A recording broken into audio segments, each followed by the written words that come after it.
Lard. Probably one of the most underrated pantry staples that everyone should have in their kitchen. And today, I'm going to show you how to make it.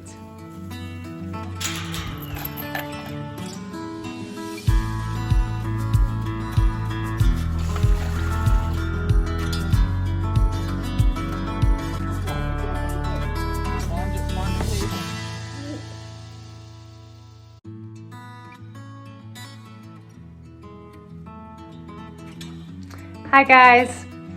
We've been raising Mangalitsa pigs for about 3 years now, and they're a breed that are specifically known for yielding a high volume of fat. So I really had to get to grips with learning how to render that fat into lard, because as a byproduct of raising pork, it is the most wonderful unsung hero of the kitchen. And as you'll discover, there are so many ways that you can use it, from baking to cooking, frying, seasoning your cast iron. And having it in the pantry is something that I think everybody needs to do. So the first thing that I did is I lifted the lard out of the freezer. What I'm cutting up here is actually still partially frozen, but it's been melting quite quickly. So I haven't had it in the fridge overnight. I literally lifted it out of the freezer probably about an hour and a half ago. There's about 80 pounds of it, which is more than half my body weight. I've got 2 slow cookers going, or 2 crock pots, and I've got a turkey roasting pan, which you see here.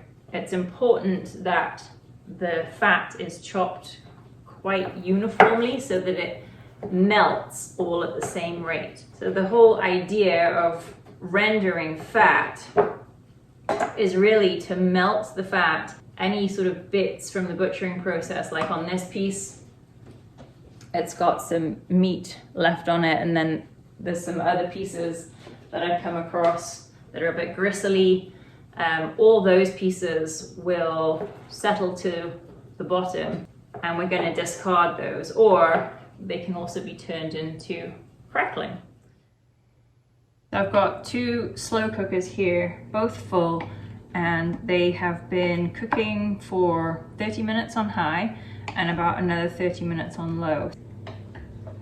Now this one's sizzling a little bit, which probably means this slow cooker, although they're both on a low setting, this one's probably running at a higher temperature. You need to render lard at around 200 to 200 degrees Fahrenheit. I'm going to set my timer for another 30 minutes.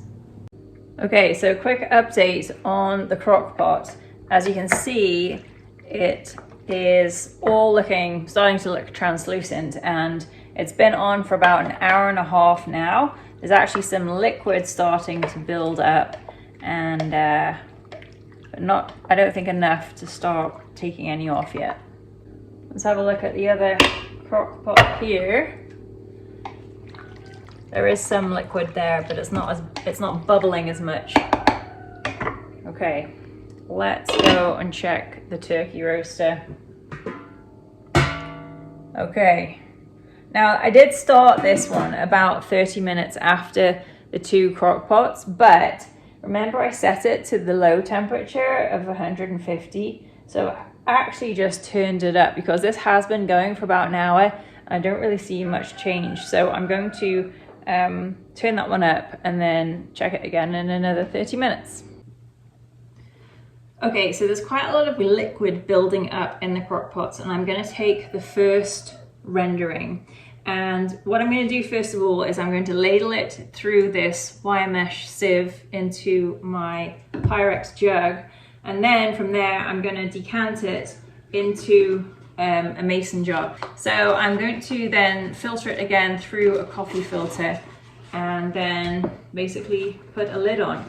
Now this first rendering is kind of the creme de la creme of the lard.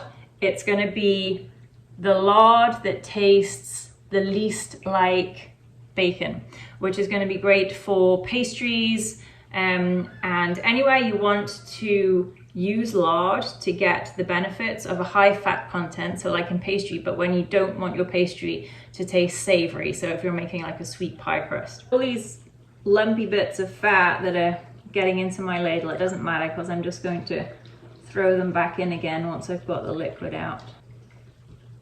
Okay. In order to work out how many mason jars that you're going to need, you want to calculate about 1 pint of liquid lard for every 1 pint of fat that you're rendering. After taking off your first lard skimming, it's useful to label your jar lids with a number 1 to indicate your first rendering, since this is going to reflect the purity of your batch for use later. And after which you're going to continue to cook down the fat until you can take a second batch and finally a third. So you'd label your jars 1, 2, and 3 respectively. The great thing is that once all your lard is rendered, you simply just need to secure your jar lids and allow the lard to cool at room temperature. There is no canning process involved. And overnight it will solidify and turn white. My jars were clean, but as I said, not sterilized. And lard is a shelf-stable product for many months. It only becomes rancid like any oil does when it's exposed to heat, light, and air. Now, once all of your lard is rendered, I mentioned earlier that you could make crackling, which is the super tasty byproduct of making lard. It's really low effort and really high reward. You can sprinkle it on tacos, on salads, and baked potatoes.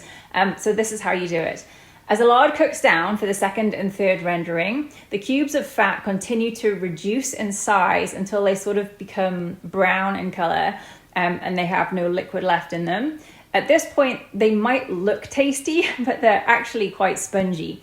So to turn them into crackling, you literally just scoop them out and transfer them over to an oven-proof dish.